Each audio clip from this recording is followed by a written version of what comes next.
उधर दक्षिण अमेरिकी देश बोलीविया उस वक्त पूरी दुनिया में सुर्खियों में आ गया जब वहां तख्तापलट की नाकाम कोशिश की गई। वहां की सेना ने राष्ट्रपति को हटाकर सत्ता की बागडोर अपने हाथों में लेने की पूरी तैयारी कर ली थी। देखिए हमारी रिपोर्ट।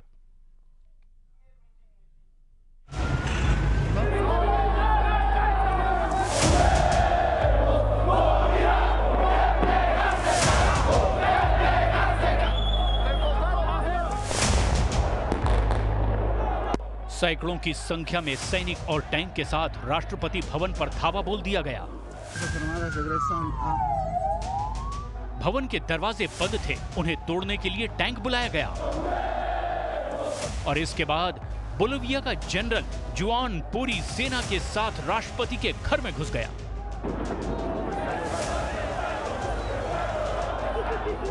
हथियारों के साथ खड़े सैनिक अंदर मौजूद थे और जनरल जुआन ने राष्ट्रपति से कहा कि वो सरेंडर कर दे, क्योंकि बोलिविया में अब मिलिट्री राज हो चुका है।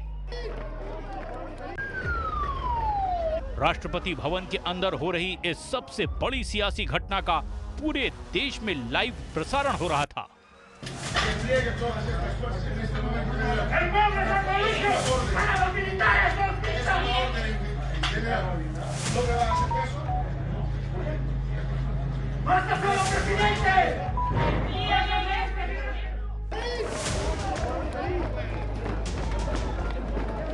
पूरा देश देख रहा था कि एक जनरल ने राष्ट्रपति को अपना पद छोड़कर चले जाने की चेतावनी दी है और राष्ट्रपति भवन के बाहर सड़कों पर सायरन के साथ टैंक घूम रहे थे।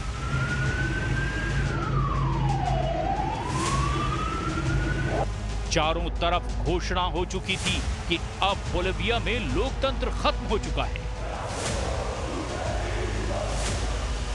चारों तरफ अफरा तफरी मच गई और लोग सड़क पर उतर आए। जनता और पुलिस के बीच मुठभेड़ शुरू हो चुकी थी।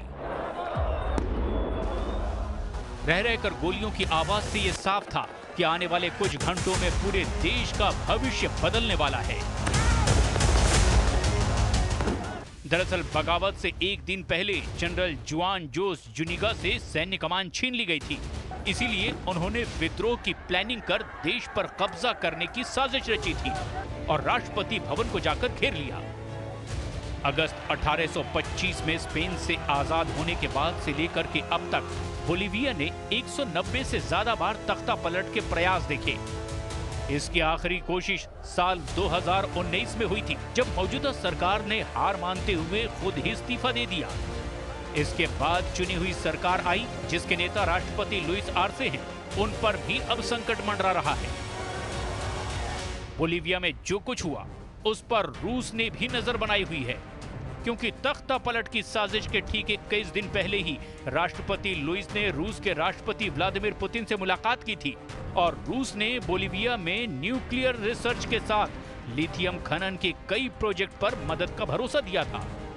खुफिया रूसी एजेंसियों को शक है कि रूस और बोलिविया के बीच इन्हीं रिश्तों की वजह से अमेरिकी खुफिया एजेंसी CIA ने तख्ता पलट की साजिश रची थी।